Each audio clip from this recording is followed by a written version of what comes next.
BA part first honours के प्यारे बच्चों,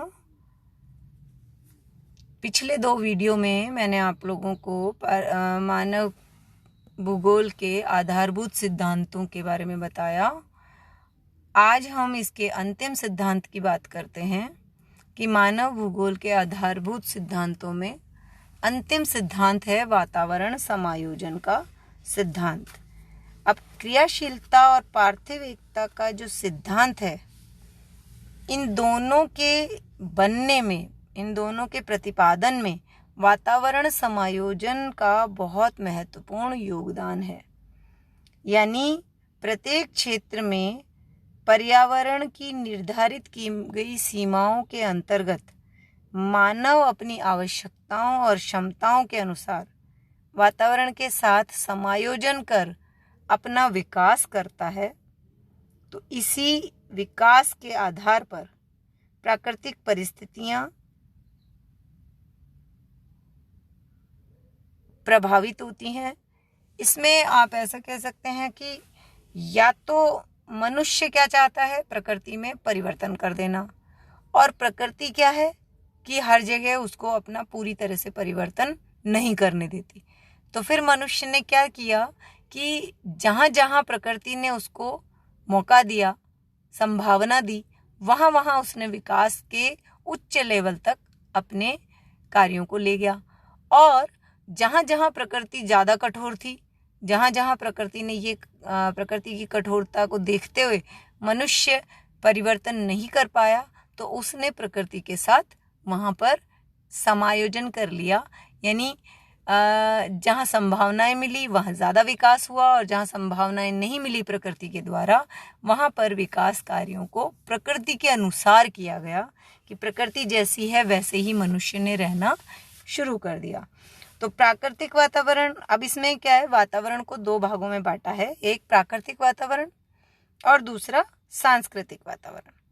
प्राकृतिक वातावरण में इन्होंने वही सौर ताप, पृथ्वी की दैनिक व वार्षिक गतियाँ, गुरुत्वाकर्षण, ज्वालामुखी क्रियाएं, भूपटल की गति, जीवन संबंधी दृश्य, इस तरह की क्रियाएं सम्मिलित की है जो प्राकृतिक हैं, जो प्रकृति पर निर्भर हैं और प्राकृतिक वातावरण बनाती हैं। तो अब इनमें क्या प्रक्रियाएं होती हैं, किस तरह की क्रियाएं होती हैं?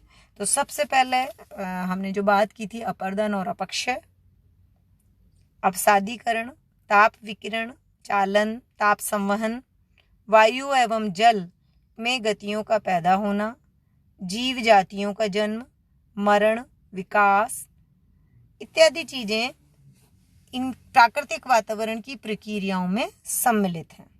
और ये सारी प्रक्रियाएं जो हैं वो भौतिक वातावरण में अनेक तरह की क्रियाएं करती है और मानव के क्रियाकलापों पर अपना प्रभाव डालती है। अब इसमें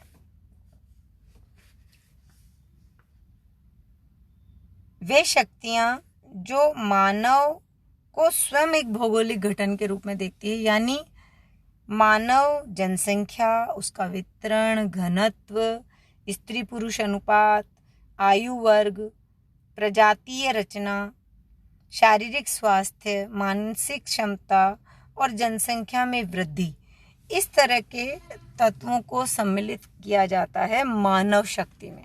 पहले हमने प्राकृतिक शक्ति की बात की थी। तो प्राकृतिक शक्ति में आपको मैंने बताया सौर ताप, पृथ्वी की दैनिक वार्षिक गतियाँ, जलवायु, मौसम, अक्षांशीय स्थिति, वनस्पति, जीव जंतु, ये सब प्राकृतिक में आते हैं। फिर सांस्कृतिक में आपके जनसंख्या से संबंधित सारे तत्व आते हैं। तो सांस्कृतिक प्रक्रियाओं में कौन से कार्य सम्मिलित होंगे? जैसे मैंने आपको प्राकृतिक वातावरण की प्रक्रियाएं भी बताई थी कि आपका अपक्षय, अपर्दन, ताप विकिरण, चालन, ताप संवहन, इस तरह की चीजें आपकी भौतिक क्रियाओं में आ रही हैं। अब आपकी सांस्कृतिक क्रियाएं, अब सांस्कृतिक क्रियाओं में आप क्या सम्मिलित कर रहे हैं? सबसे पहले आपका है पोषण, यानी जितनी भी जनसंख्या है उसको पर्याप्त विटामिन युक्त या उसके शरीर को जितनी आवश्यकता है उतना पोषण मिल रहा है या नहीं। दूसरा समूहीकरण, यानी मानव की प्रवृत्ति है कि वो अकेला नहीं रहता है, तो उसके समूहीकरण का क्या आधार है। फिर पुनः उत्पादन, प्रमुख स्थापना, प्रवास, पृथक्करण, अनुकूलन, विशिष्टीकरण तथा अनुक्रमण, ये सारे कार्य ऐसे हैं जो सांस्कृतिक तत्वों के अंतर्गत, सांस्कृतिक क्रियाओं के अंतर्गत आते हैं। अब सांस्कृतिक तत्वों में इन्होंने क्या क्या सम्मिलित किया है मैं आपको वो बताती हूँ कि जैसे सामाजिक रूप से नियंत्रण किस किस के द्वारा मानव वर्ग पर होता है, जैसे आपकी लोक रीतियाँ, आपके रीति रिवाज।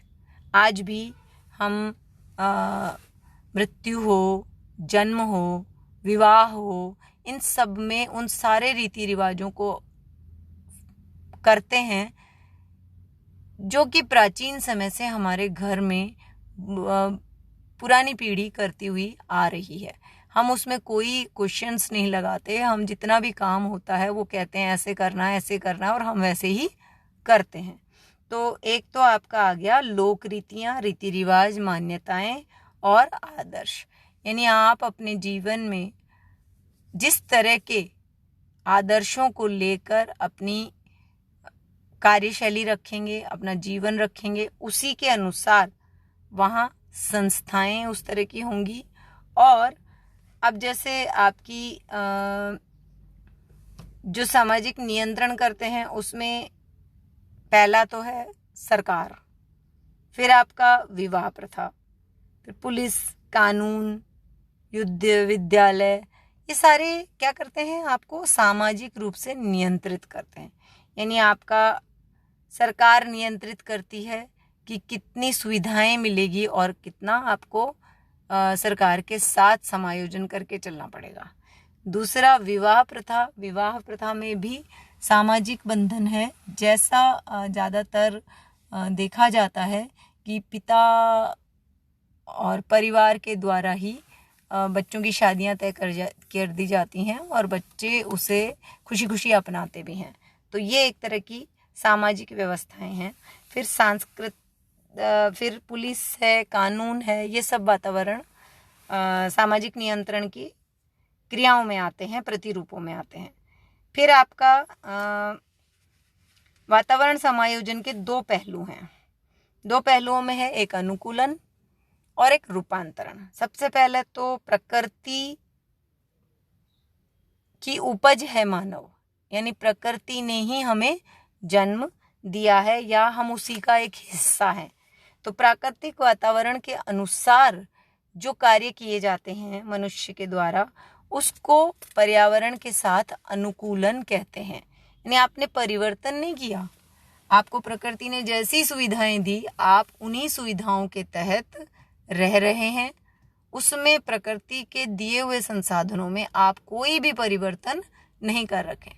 अब इसके एग्जाम्पल हैं, जैसे आपके कोर्स में आगे हैं, कुछ अंतर्राष्ट्रीय आदिम प्रजातियां हैं, कुछ आपके राष्ट्रीय आदिम प्रजातियां हैं, जैसे Bushman, Eskimo, Pygmy, Masai, Semang, और आपके भारत की हैं सहरिया, गोंड, भील, नागा।